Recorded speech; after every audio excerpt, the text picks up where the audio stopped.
रुख करते हैं प्रियंका गांधी का। कि आपकी परिस्थितियां आज क्या है, प्रदेश में जो हालात है वो आप खुद जान रहे हैं। इस मंच पर खड़े होकर कोई नेता आपको समझाता है, उसकी आपको जरूरत ही नहीं है। आप खुद जान रहे हैं कि आज आपकी परिस्थितियां क्या है। आपने बार बार मामा जी को वोट दिया।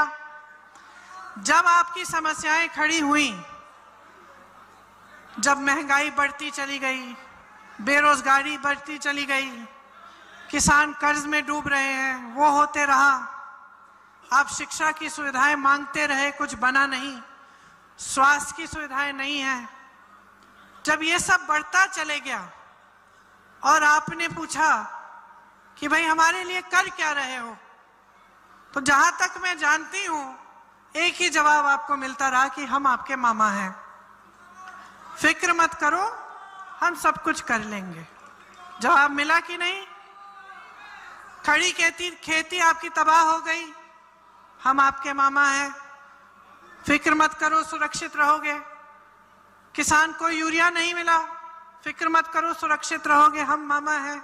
18 सालों से आप सुन रहे हैं कि हम मामा हैं, हम मामा हैं, हम मामा हैं, हम कर लेंगे।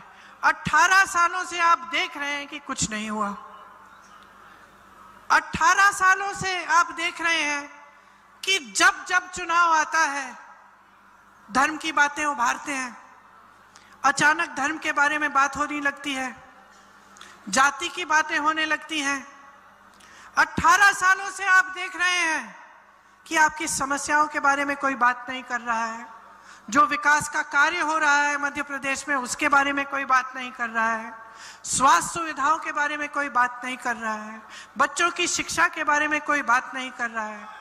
आप बार बार वोट दे जा रहे हैं, बार बार मामा जी आपको आश्वासन देते जा रहे हैं। 22,000 घोषणाएं कर डाले, आपने पूछा तक नहीं। आपने पूछा तक नहीं कि इन घोषणाओं का हुआ क्या। भाई रिश्ता कैसे बनता है? रिश्ता निभाने से बनता है, रिश्ता बगैर काम करने से नहीं बनता। आज मैं हर सभा में जाती हूं, मेरे से पहले इंदिरा गांधी अमर रहे का नारा गूंजता है। क्यों? मोदी जी नाराज भी हो जाते हैं कि भाई ये कांग्रेस के नेता बार बार इंदिरा गांधी का नाम क्यों लेते हैं। मेरे भाषण पे उन्होंने टिप्पणी भी की, क्यों लेते हैं आप ये नारा, क्यों उठाते हैं? क्योंकि वो असली रिश्ता था, वो नेता और जनता के बीच खोखला रिश्ता नहीं था। उनको मामी जी, चाची जी कहने की कोई जरूरत नहीं थी। आप जानते थे कि ये महिला जब आपके यहां आएगी, आपकी मुसीबतों के लिए लड़ेगी, आपकी समस्याओं को हल करने के लिए पूरा प्रयास करेगी। आप मजदूरी कर रहे हो, आपको पट्टा देगी। आपको मालूम था कि ये महिला जो आपके सामने कहेगी वो करके दिखाएगी, मालूम था कि नहीं? और आज उनके गुजर जाने के 40 साल बाद आप उनको इसलिए याद करते हैं, आपके मन में उनके लिए इसलिए श्रद्धा है क्योंकि उन्होंने सिर्फ काम करके नहीं दिखाया, उन्होंने इस देश के लिए, आपके लिए, इस धरती के लिए अपनी जान दे दी और पीछे नहीं हटी। ये होता है नेता और जनता के बीच का रिश्ता। ये होता है दिल में आदर, जो सिर्फ जनता के दिल में नेता के प्रति नहीं, लेकिन नेता के दिल में जनता के प्रति होता है। आज खूब पब्लिसिटी होती है, खूब मीडियाबाजी होती है, खूब घोषणाएं होती हैं, खूब रिश्ते बातों बातों में बन जाते हैं, लेकिन उन रिश्तों को निभाने वाला कोई नहीं है।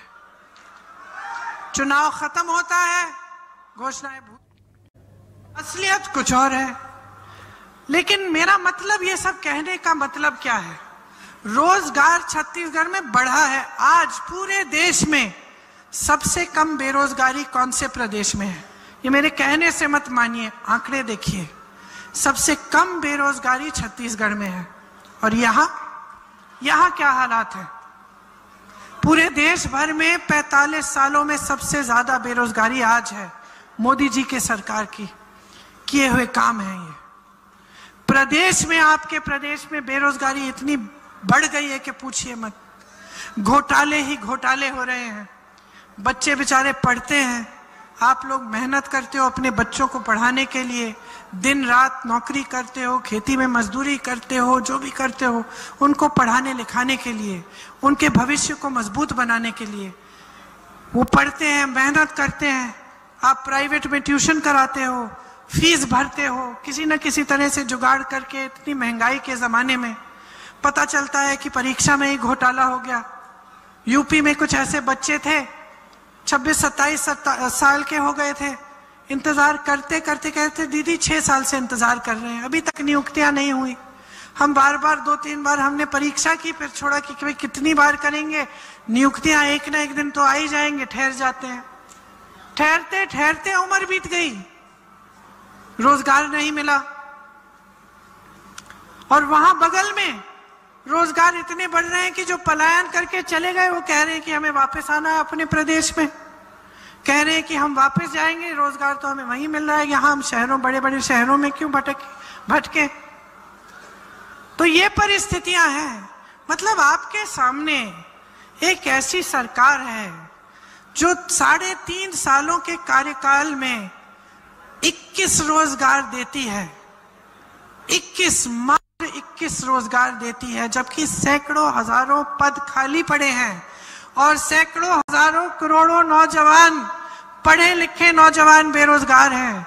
सरकार सिर्फ 21 रोजगार देती है और फिर हिम्मत करते हैं इनके नेता आपके सामने आकर कहते हैं कि दोबारा वोट दो हमें, फिर से हमारी सरकारों में क्यों लाओगे। इनको भी मालूम है कि काम पे तो वोट मिलना नहीं है। तो फिर शुरू हो गई धर्म की बातें, फिर आप में फूट फैला दी, कहीं लड़ाई झगड़ा करा दिया, कहीं कुछ और मुद्दा उछाल दिया जिससे आपका ध्यान उस पे चले जाए। तो कब तक चलेगा ये सिलसिला, ये बता दो मुझे। आपके सामने सब कुछ है, सच्चाई है। 18 सालों से मेरी बहनों, आपके लिए क्या किया इस सरकार ने, क्या किया? हर रोज 17 बलात्कार होते हैं इस प्रदेश में। आप अभी तक सुरक्षित नहीं हैं। 18 सालों से तो गरीब रही हैं, 18 सालों से संकटों का सामना कर रही हैं, 18 सालों से संघर्ष का जीवन है आपका। महिला का जीवन सबसे ज्यादा संघर्ष का जीवन होता है, चाहे वो बड़े घर की हो, छोटे की हो, कहीं की भी हो, गरीब हो, अमीर हो। ये हमारा समाज ऐसा है। लेकिन जो गरीब महिला है उसके जीवन में इतना संघर्ष है, जिस दिन दिहाड़ी नहीं आती है तो वही भूखी सोती है। वो सारा काम करती है, खेती में भी काम करती है, घर आकर भी काम करती है, खाना पकाती है। जब तक परिवार का एक एक सदस्य खाना नहीं खाता तब तक खाती नहीं है, तब तक सोती नहीं है। कभी कभी खुद कुछ जुगाड़ करके, कुछ यहाँ पे कुछ थोड़े बहुत काम करके कुछ कमा लेती है, वो भी वो रख लेती है। किसके लिए? अपने परिवार के लिए, कि एक दिन पैसों की जरूरत होगी तो मैं बचा के रख देती हूँ। संघर्ष का जीवन होता है। 18 सालों से जिस मामा जी ने वो संघर्ष का जीवन पहचाना नहीं, वो मामा जी 2 महीनों, चुनाव के 2 महीनों पहले क्यों पहचान रहे हैं? सच्चाई है बहनों और भाइयों, चुनाव के लिए पहचान रहे हैं, आपके वोट के लिए पहचान रहे हैं। चुनाव आता है, घोषणाएं शुरू हो जाती हैं। महिलाओं के लिए अगर कुछ करना है, कांग्रेस के प्रदेशों में देखो, ये जो आपको कह रहे हैं ना लाडली योजना, ये कर्नाटका में चल रही है। जब से, किस दिन से? जब से सरकार बनी, पहली मंत्रिमंडल की पहली बैठक, उसमें तय किया गया और पैसे शुरू होने लग गए खाते में डलने। ये इंतजार नहीं किया कि 4 साल, 4.5 साल बीत जाएंगे, अगला चुनाव आने वाला है, उस समय बताएंगे भैया हम ये, उस समय शुरू करेंगे हम। ये इंतजार नहीं किया। महिलाओं के लिए इतने काम किए हैं हमारे सब प्रदेशों में, मैं गिनवाना नहीं चाहती, आप खुद जानकारी लीजिए। जिसको आप जानते हैं, जो अन्य प्रदेश में रहता है, राजस्थान के किसी वासी से पूछो भाई सच है कि तुम्हारा इलाज मुफ्त में हो रहा है। छत्तीसगढ़ की महिला से पूछो सच है कि बहुत तरक्की हुई है महिलाओं की छत्तीसगढ़ में। मैं ऐसी सभा में जाती हूँ छत्तीसगढ़ में तो ये पूरा सामने का हिस्सा महिलाओं से भरा होता है और सब खुश लगती हैं। किसान खुश है, वहां का खुश है क्योंकि उसको सहायता मिल रही है, उसे बचाया जा रहा है केंद्र की नीतियों से, उसके लिए ही राजनीति चल रही है। आपको बहुत गहराई से समझना पड़ेगा कि आपके साथ क्या हो रहा है। आपकी जिंदगी के हर मोड़ पर आपको भ्रष्टाचार दिख रहा है। मैं जानती हूं कि जो भी पार्टी का नेता आता है वो यही कहता है, वो कहता है कि हम कहते हैं कि वो भ्रष्ट है, वो कहते हैं कि हम भ्रष्ट है। मैं जानती हूं, लेकिन सच्चाई को समझो। कितने घोटाले हुए हैं आपके प्रदेश में आप जानते हैं। हर 2-4 दिन आप पढ़ते हैं इनके बारे में, चाहे परीक्षा में हो, चाहे रोजगार में हो, चाहे कुछ भी हो, व्यापम हो, कुछ भी हो। और इस घोटाले का मतलब क्या है? मेरे ख्याल से क्या होता है कि जनता देखते देखते सुनते सुनते थक भी जाती है। कभी कभी मैंने सुना है लोग कहते हैं कि भाई ठीक है नेता है खाने दो, चलो खाते रहेगा, लेकिन थोड़ा बहुत काम भी कर ले हमारे लिए तो इतना ही काफी है हमारे लिए। ये गलत बात है। समझो घोटाले का मतलब क्या है। जब हम कहते हैं कि ये 1500 करोड़ रुपए का घोटाला है, ये 1000 करोड़ रुपए का घोटाला है, इसका मतलब क्या है? इसका मतलब है कि किसी ने चोरी किया है। चोरी किससे किया है? किसके पैसे चोरी किए हैं? एक दूसरे से तो नहीं चोरी कर रहे ये नेता, नहीं ना, किसी दूसरे राजनीतिक दल से भी नहीं चोरी कर रहे हैं।